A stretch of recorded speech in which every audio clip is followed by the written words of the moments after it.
আপনি আমার সঙ্গে আবার পুনরায় জীবিত করে পাঠায় দেন। আল্লাহ আল্লাহ সুবহানাহু ওয়া তাআলার জন্য আরো বলেন, এর জন্য হাসান বসরি অন্যান্য তাফসীর কারণ সুন্দর করে বলেন, এর জন্য আল্লাহ আয়াতের মধ্যে আল্লাহ বলেন কেন তাদেরকে মৃত্যু দিয়েছিলাম আর আমি আল্লাহ কেন তাদেরকে আবার জীবিত করলাম। আল্লাহ বলেন সুম্মা বা'আথনাকুম মিন বা'দি মাউতিকুম লাআল্লাকুম তাশকুরুন। আল্লাহ বলেন আমি আল্লাহ অতঃপর তাদেরকে আবার জীবিত করলাম, আমি আল্লাহ তাদেরকে আবার মৃত্যু থেকে জীবিত করলাম। আল্লাহ বলেন আমি আল্লাহ কেন জীবিত করলাম?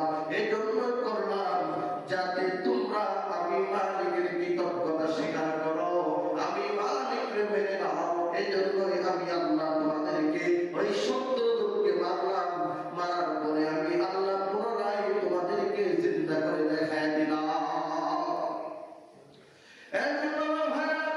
আল্লাহ সুবহানাহু ওয়া তাআলা বলেন ওয়া যাল্লালনা আলাইকুমুল গমামা ওয়া আনজালনা আলাইকুমুল মান্না ওয়াস-সালওয়া। আল্লাহ সুবহানাহু ওয়া তাআলা সুন্দর করে বলেন ওয়া যাল্লালনা আলাইকুমুল গমামা, আমি আল্লাহ তাদের উপরে নির্ধারিত সময়ের জন্য, এর জন্য তাফসীর ইবনে তাফসীর তাবারী ও অন্যান্য তাফসীরের মধ্যে পাওয়া যায় মুফাসসিরিনে কেরাম সুন্দর করে আলোচনাটা করেন যে আল্লাহ সুবহানাহু ওয়া তাআলা তিহির নামক একটা জায়গা ছিল বাবা, ওই জায়গাটা সেই জায়গায় আল্লাহ সুবহানাহু ওয়া তাআলা নিজের আসনকে বসাবেন, কিয়ামত এই দিন সংঘটিত হবে। ওই তিহির নামক জায়গায় আমার আল্লাহ আসন নিয়ে বসা বান্দার বিচারটা শুরু করে দেবে। ওই তিহির নামক জায়গার মধ্যে তাফসীরের তাবারীর মধ্যে পাওয়া যায় ওই তিহির নামক জায়গার ভিতরে আল্লাহ সুবহানাহু ওয়া তাআলা আমরা দুনিয়াতে গরম থেকে বাঁচার জন্য যেমন আমরা এসি ব্যবহার করি, কারেন্ট না থাকলে তার বিপরীত কি করা যায়, সৌর বিদ্যুৎ, এইটা আমরা কি করা যায় বলে জেনারেটর যাবতীয় জ্বালানি আমরা করি। আল্লাহ সুবহানাহু ওয়া তাআলা বলেন আমি আল্লাহ এই বনি ইসরাঈলের উপরে এমন নিয়ামত দান করেছিলাম যে নিয়ামতে একটা মেঘমালা, এই মেঘমালার নিচ দিয়ে আমি আল্লাহ রহমতের একটু ঠান্ডা আনন্দের বাতাস তাদের জন্য জারি করে দিয়েছিলাম। শুধু তাই নয়, আল্লাহ বলে আমি আল্লাহ সুবহানাহু ওয়া তাআলা ওয়া আনসালনা, আমি আল্লাহ আরো নাযিল করেছিলাম আলাইকুমুল মান্না ওয়াস-সালওয়া, আমি আল্লাহ আরো ইসরাঈলের জন্য নাযিল করেছিলাম, অবতীর্ণ করেছিলাম, হাদিয়া দিয়েছিলাম, নিয়ামত দিয়েছিলাম। কি দিয়েছিলাম? মান্না এবং সালওয়া। এর জন্য আমার নায়েব মান্নার কথা বুঝেন না, মারা গেছে এই মান্না না। তাফসীর ইবনে তাবারীর মধ্যে পাওয়া যায় আল্লাহর পয়গম্বর সহ আল্লাহর পয়গম্বরের চাচা রাইসুল মুফাসসিরিন হযরত আব্দুল্লাহ ইবনে আব্বাস এবং অন্যান্য সাহাবীদের পাওয়া যায় আল্লাহর পয়গম্বর সুন্দর একটা উদাহরণ দেয়া গেছে। এর জন্য তাফসীর তাবারীর মধ্যে পাওয়া যায় মান্না হলো এমন একটা খানা, মান্না হলো এমন একটা খাদ্য যেই খাদ্যটা দুধের চাইতেও সাদা, মধুর চাইতেও মিষ্টি। সুবহানাল্লাহ। দুধের চাইতেও সাদা, মধুর চাইতেও মিষ্টি। আর এটা কেমন করে বলতো তাফসীরে ইবনে তাবারীর মধ্যে পাওয়া যায়, কোন আলেম বর্ণনা দিয়েছেন তাফসীরে তাবারীর মধ্যে পাওয়া যায় যে ওই খানাটা হইল ঠিক গাছের উপরে একটা দেখবেন অন্যান্য গাছের উপরে যেমন কুয়াশা পড়া টক টক করে পানি পড়তো, ওই পানিটা জল হইয়া কিন্তু ওইটা কুয়াশার মতো পড়ে থাকতো কিন্তু বলতো না, কুয়াশার মতো পড়ে থাকতো বলতো না। কিন্তু হাসান বসরি রাহমাতুল্লাহি আলাইহি বলেন ওই বান্দা খানাটা হলো শিলা, শিল যেমন পড়ে না, শিল ঘরের চালাতে বসার সময় পড়ে। হাসান বসরি রাহমাতুল্লাহি আলাইহি তাফসীরের তাবারীর মধ্যে সুন্দর করে একটা অজ্ঞান আনছেন যে ওইটা হলো একটা শিলের মতো, মানুষের কাছে যেমন শিল যেমন কেউ কারো বাড়িতে কেউ কোরআনের জন্য যায় না, তদ্রুপ আমার আল্লাহ তাআলা বনি ইসরাঈলের জন্য প্রত্যেকটা ঘরের চালে চালে, প্রত্যেকটা ঘরের দরে দরে গাছে গাছে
করে আপনারা ব্যাংকের ছাতা এত একটা ছোটবেলা আমরা খেলতাম এখন পাওয়া যায় না এই ব্যাংকের ছাতার মতো বিশ্বনবীর সুন্দর করে বলেন এই মান্না হলো একটা ব্যাংকের ছাতার মতো এরকম ছাতার মতো আল্লাহর পয়গম্বর বলেন ওই মান্নাটা মানুষ খাইতো মধুর চাইতো মিষ্টি দুধের চাইতো সাদা কিন্তু ওইটা একাকি খাওয়া বড় বিপজ্জনক মানে খুবই কষ্টকর ব্যাপার ছিল কিন্তু মানুষ ইসরায়েলদেরকে আল্লাহ তাআলা তাদেরকে বলতেন তোমরা পানি মিশিয়ে সেইটা পান করো কারণ যে ব্যক্তি মিষ্টি বুঝে না মিষ্টি খানা দিতে পারে না তার জন্য কিন্তু কষ্টকর হবে এর জন্য আল্লাহ বলেন যারা মিষ্টি বেশি রকম খাইতে পারো সব সমস্যা নাই যদি তোমাদের কষ্টকর মনে হয় তোমরা পানি মিশিয়ে খাও সমস্যা নাই আল্লাহ সুবহানাহু ওয়া তাআলা বলেন শুধু তাই নয় এইটা দ্বারা তোমরা তোমাদের চোখের যত প্রকার রোগ আছে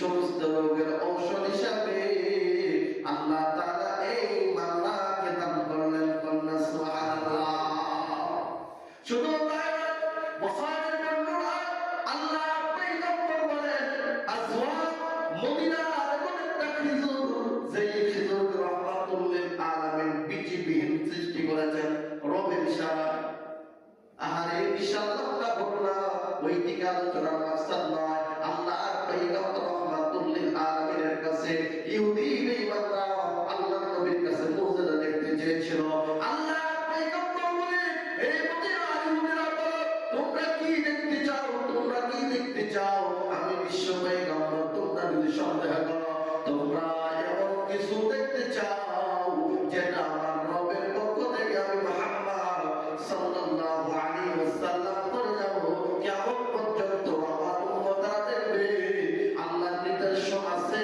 কিয়ামত পর্যন্ত থাকবে যারা মানবে তারাই জান্নাতি হবে আর যারা মানবে না তারা চিরস্থায়ী জাহান্নামী হবে কথা কোন ঠিক না এর জন্য বিশ্বনবী মদিনার একটা খেজুর আছে খেজুরের নাম আজওয়া খেজুর আল্লাহর পয়গম্বর রাহমাতুল লিল আলামিন ওই খেজুরটা কিনে খাইতেন উম্মতের জন্য ওষুধ হিসেবে দেয়া গেছেন আল্লাহ রাসূল আল্লাহর পয়গম্বর বলেন যদি কেউ বিষ পান করে ফেলছে বিষধর সাপ পান করে বিষধর সাপ তারে কাইটা দিছে আল্লাহর পয়গম্বর বলেন এই তিনটা আজওয়া খেজুর যদি কোনো ব্যক্তি খাও আল্লাহ আজওয়ার বরকতে কারণ আজওয়া খেজুর আল্লাহর জান্নাতি খাদ্য বান্দা হলো আল্লাহর জান্নাতি খাদ্য এই দুইটা মানুষ ছিল ব্যাংকের ছাতার মতো এইটা মানুষের চোখের যত প্রকারের যন্ত্রণা ছিল তার উপকার ছিল আর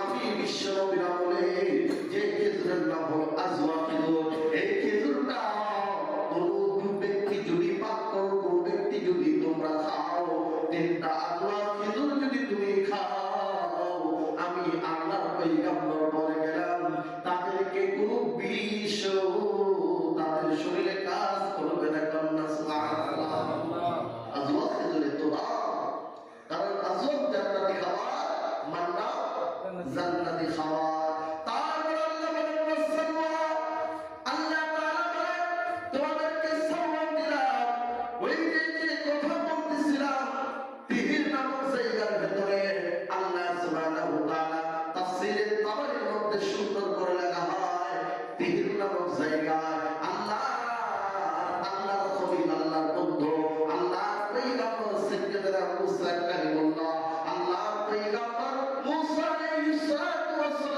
সালামের কওমের জন্য আল্লাহ তাআলা তিহির নামক একটা জায়গা ছিল ওই তিহির নামক জায়গার মধ্যে আল্লাহ সুবহানাহু ওয়া তাআলা 1 মাইল লম্বা 1 মাইল সাত আমরা যেটা বলি লম্বা ধর্মবস্ত যেটাই বলি না কেন এই জায়গার মধ্যে তাফসীরে তাবারির মধ্যে পাওয়া যায় আল্লাহ তাআলা সুন্দর নিয়ামত তার ইসরাঈলকে দিয়েছেন কিতাবের মধ্যে পাওয়া যায় ওই সাওয়াটা হলো সরাই পাখির মতো কিসের মতো সরাই পাখির মতো কিন্তু অনেক মুহাদ্দিসের কালাম মুফাসসিরের কালাম সুন্দর করে বর্ণনা করেন ওই পাখিটার রং ছিল লাল কি লাল কি ছিল রং ছিল লাল আর তাফসীরে তাবারি অন্যান্য কিতাবের মধ্যে মুফাসসিরের কালাম ইখতিলাফ করে বলেন যে না, ওই সালওয়াটা ছিল একটা কবুতরের মতো, কিন্তু কালার ছিল লাল, বড় ছিল কবুতরের মতো। কিসের মতো?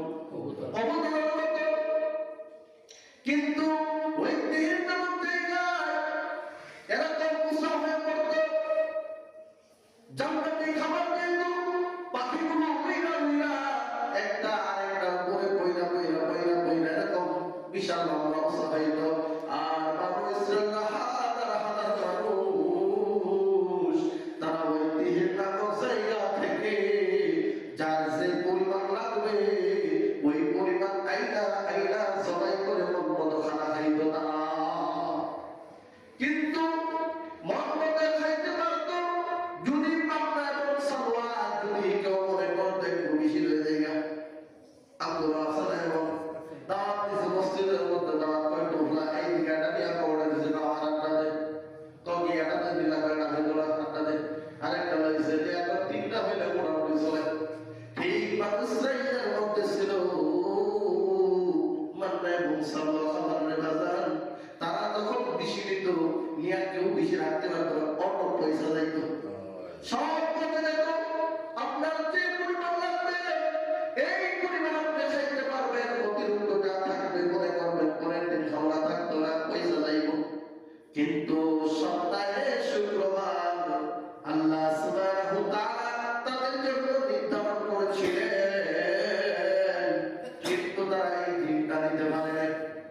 তারা বলছে মুসলমান না না, আমরা শুক্রবার দিন মানতে পারবো না।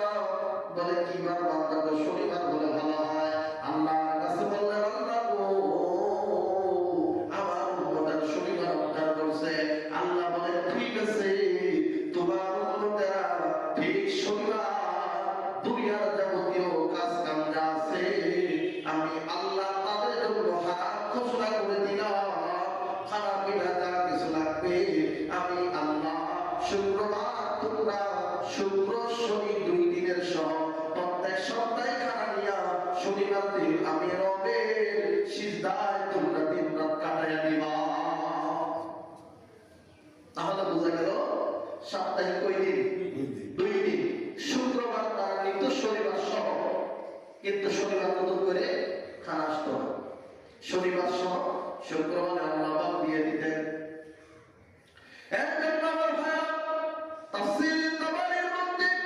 আরো সুন্দর করে লেখা হয় বিশ্ব পয়গম্বর জনাবে মুহাম্মদুর রাসূলুল্লাহ সাল্লাল্লাহু আলাইহি ওয়াসাল্লামের উম্মত আমরা। এটা হলো আমাদের যে বড় কপালের কাজ হতে পারে, কারণ যে মুসা জান্নাতি খাবার পাইলেন ওই মুসা আল্লাহর বলছেন আল্লাহ গো আল্লাহ আপনি এত বড় একজন নবী বানাইবেন, আখির নবী জান্নাতের কোনো নবী নাই। আল্লাহ গো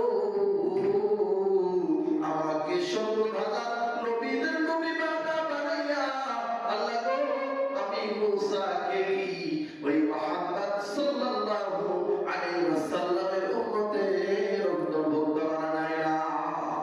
আল্লাহ বলেন মুসা অনেকে চিঠি দিয়েছে, সবার চিঠি ফেরত হয়েছে, একমাত্র একটা চিঠি গ্রহণ করেছি, সেটা হলো ঈসা ইবনে মারইয়াম আলাইহিস সালাতু ওয়াস সালাম। তার চিঠিতে আমি আল্লাহ গ্রহণ করেছি, তিনাকে নবী হিসেবে প্রেরণ করেছিলাম, তিনাকে আসমানে উঠিয়ে দিয়েছি। এর জন্য আমার নবী ঈসা দুনিয়াতে আগমন করবে, নবী হিসেবে নয়, বিশ্ব নবীর উম্মত হিসেবে আগমন করবে। আল্লাহ সুবহানাল্লাহ। ইমাম মাহদী সহ যত যা কিছু আগমন করবে, কেউ নবী হিসেবে নয়, সবাই আগমন করবে কি আখির জামানার নবীর উম্মত হিসেবে দুনিয়াতে আবার দ্বিতীয়বার পদার্পণ করবেন ইমাম মাহদী এবং ইমাম ঈসা আলাইহিস সালাতু ওয়াস সালাম। আর কয়েকজন ব্যক্তিকে আল্লাহ প্রেরণ করবেন, আল্লাহ তাআলা বানাবেন শেষ নবীর উম্মত বানায় দুনিয়াতে পাঠাবেন নবী হিসেবে। আর ঈসা আলাইহিস সালাম যখন আল্লাহ উঠিয়ে দিয়েছে নবুয়ত শেষ, নবুয়ত শেষ, ওইটি শেষ। এর জন্য ঈসা আলাইহিস সালাতু ওয়াস সালামকে আল্লাহ দুনিয়াতে প্রেরণ করবে, যেহেতু কথা বলে হইছে বইলা বলি। এর জন্য দেখবেন বর্তমান যারা খ্রিস্টান, আপনাদের নালিতাবাড়ি খবর নেবেন, নালিতাবাড়ি বিশেষ করে আমাদের জেলাগাতি পাহাড় অঞ্চলগুলো, নালিতাবাড়ির পাহাড় অঞ্চলগুলো দেখবেন ঈসা আলাইহিস সালামের দল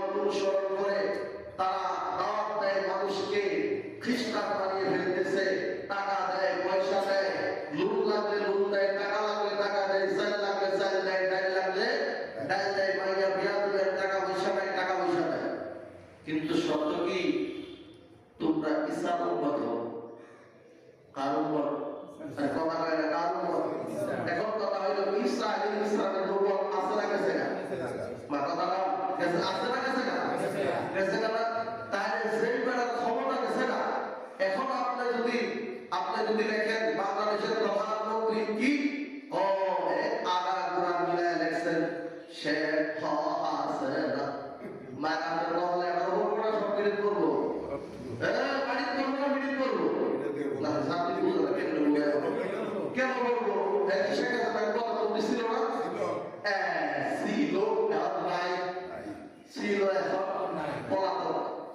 এখন বাংলাদেশের জনগণ তার প্রধানমন্ত্রী হিসেবে ছিলেন, আসছিলেন জালেম হিসেবে, শাসক হিসেবে না, শোষক হিসেবে শাসক।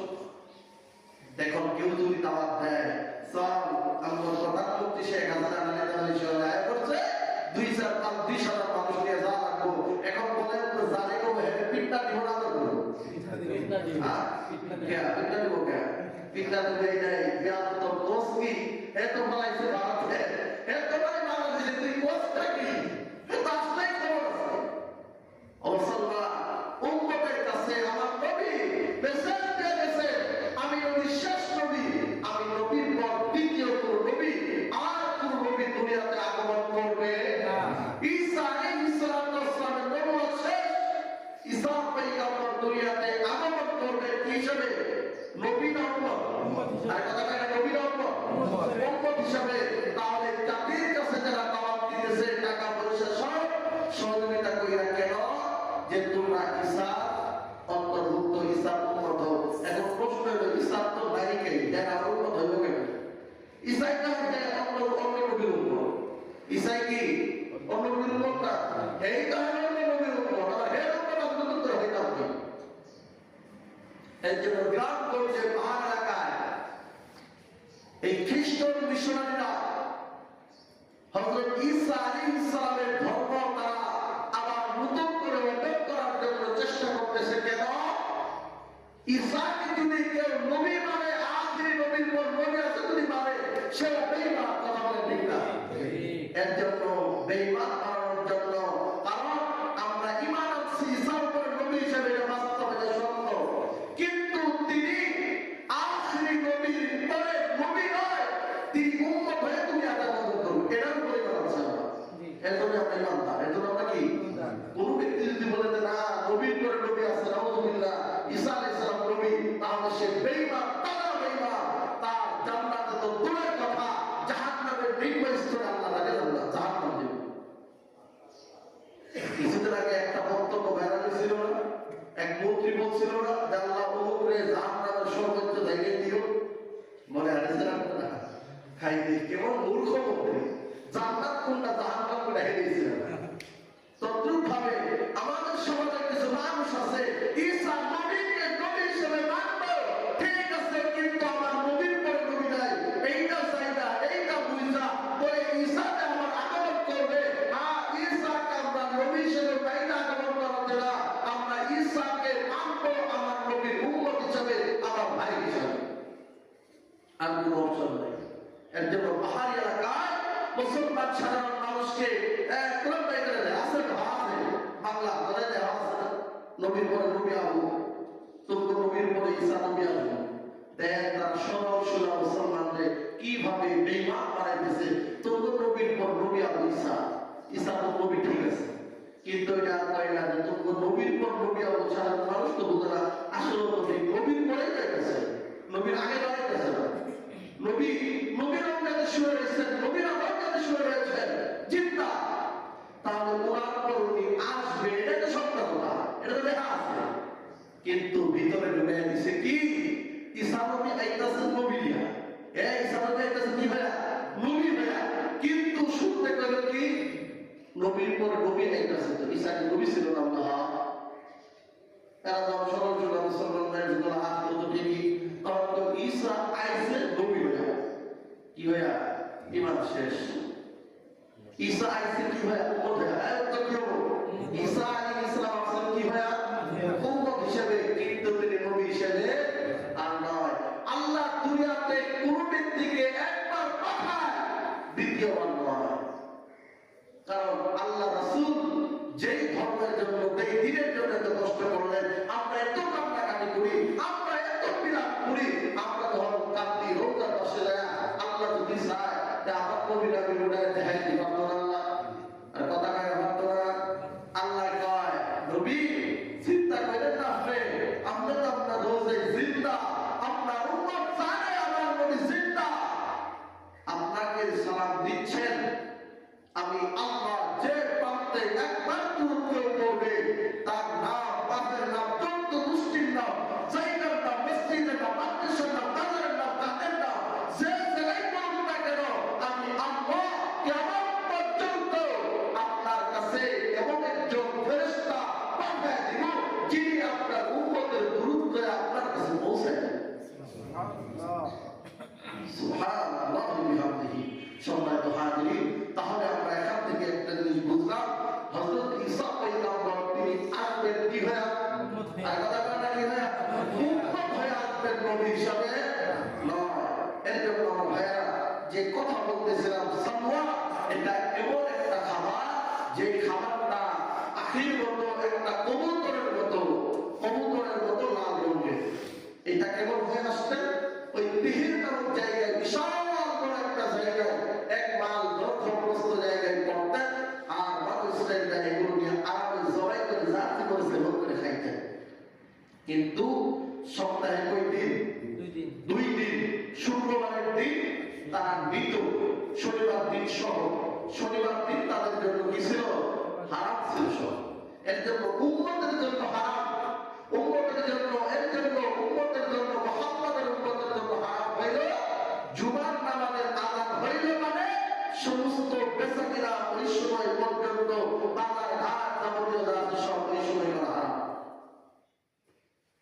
বর্তমানে উম্মতের জন্য এইটা হারাম না হয়ে আরাম হয়েছে না বেশি? মাথা টাকা আরাম হয়েছে না বেশি? শুক্রবার একটা দিন ছুটি পাইলাম, বিশাল বন্ধ না, বলে বসতে যায়, বলে অবকাশ যায়, বলে বান্ধবের বাড়ি, বেদাতের বাড়ি, অমুক বাড়ি, তমুক বাড়ি বেড়ায়, জুমার দিনের খবর নেই। আছে না নাই? এই জন্য সম্মানিত হাজিরিন, যে উম্মতের জন্য আল্লাহ তাআলা ইয়াউমুল জুমআহ দিলেন, এই দিনটা উম্মতের জন্য ক্ষমা পাওয়ার দিন, এই দিনটা উম্মতের জন্য গুনাহ মাফ করার দিন। আমরা বছরে তো পাই লাইলাতুল বারাকাত, বছরে পাই লাইলাতুল কদর, আর আল্লাহ বলে ওগুলা তো বছরের ব্যাপার, আমি আল্লাহ সপ্তাহের মধ্যে তোমাদেরকে দেই। এর জন্য সম্মানিত হাজিরিন, আমরা সমাজের মধ্যে যারা চালাক, এরা মনে করি কি জানেন, আমরা নামাজ পড়ি না, আমরা বলো চালাক। আমরা আমাদের আত্মীয় হক আদায় করি না, আমরা বলো চালাক। এটাই মনে করেন। ভাই একটু শুনানা, এই দুনিয়ার সবাইকে ছাড়তে হবে, এই দুনিয়ার সবাইকে ছেড়ে যেতে হবে। তাহলে আজকে আলোচনা আমরা করেছিলাম কি, মান্না এবং সালোয়া। তাহলে সালোয়ার বিষয়টা আমরা জানতে পারলাম, আল্লাহ তাআলা দিলেন মানুষ কি হিসাবে, নিয়ামত হিসাবে। এর জন্য আল্লাহ বলেন কুলু, তোমরা খাও, মিন তাইয়্যিবাতি মা রাযাকনাকুম। আল্লাহ বলেন বান্দা তোমরা খাও, আমি আল্লাহ যা রিজিক দিয়েছি হালাল রূপে সেটা তোমরা ভক্ষণ করো, হালাল রূপে সেটা তোমরা ভক্ষণ করো। এর জন্য আমাদের একজনে প্রশ্ন করেছিল, হুজুর টাকার মধ্যে, সুদের টাকার মধ্যে কি হারাম লেখা আছে?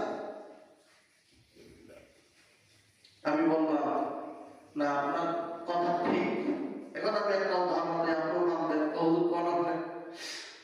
পরে আমি বললাম শুনেন, টয়লেট থেকে যে পানিটা আসে একটা ড্রেনে পড়ে, শহর লেভেলের পানিগুলো, বিশাল বড় বড় ড্রেন দিয়ে ঢাকা শহর, অন্যান্য শহর থেকে আপনার ওই ড্রেনের পানিগুলো যখন যায়, সাধারণত মনে হয় যে তাদের পানি সে পরিষ্কার।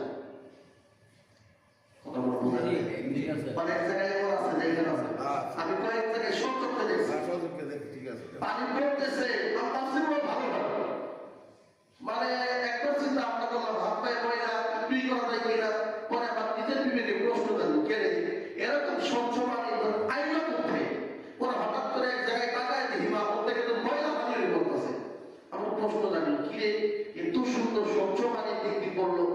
দেখি এটা ড্রেন দেখতে পানিগুলো পড়তেছে নাপাক পানি। এখন কথা হইল ওই পানি দেখতে চকচকা সুন্দর বটে, পানির গায়ে কি হালাল না হারাম লেখা আছে? কথা কয় না, লেখা আছে। টেবিলের পানি, টাঙ্কির পানি, মোটরের পানি, ওইটার মধ্যে কি হালাল হারাম লেখা আছে? তাহলে আপনি হালাল হারাম ওই না তো লেখা নেই, এই না তো লেখা নেই, কিন্তু আপনি তো ড্রেনের পানি একদিনও নেন না, ওটা কি হারাম লেখা আছে? ও না হলো। তাহলে আপনি টেবিলের পানি নেন কি হালাল লেখা আছে? ও না হলো। পানি তো দুটোটাই একটা দেন না, কিন্তু হজরত খারাপ পানি পানির মধ্যে হারাম লেখা নাই।